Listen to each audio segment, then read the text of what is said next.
Hello mateys, how's it going? This is Chris, or Captain OldBlue, over at CGPirates. I hope you're doing very, very well. And so, where are we up to? Ninth part of the module already. I hope you're not going too fast though, pace yourself, okay? So we're going to talk about player starts, and we're going to get player start into our level.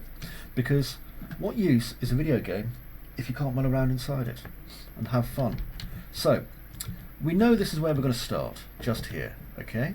So what I'm going to do is I'm going to right click, and then I'm going to place an actor, and then when this opens up I'm looking for player start, and there it is. And you can see there's an arrow coming out the front of player start. So that is the direction that you will be looking in when you start to play.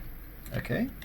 So now at the end I'm just going to stick a little something in just so that we know what's here for the finish. So what I'm going to do is I'm going to go to basic, and you see this cube here?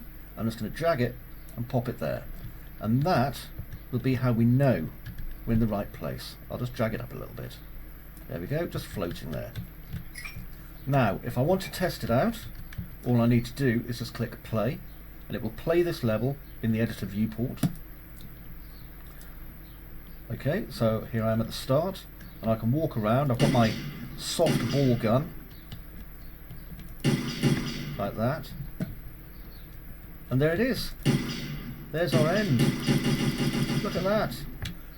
So if you followed this far along, you now have literally a very simple working game.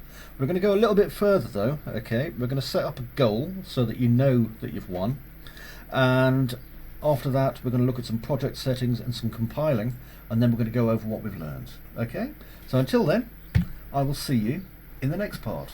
Oh, and remember, press escape will exit the level. So see you in a bit. Bye bye for now.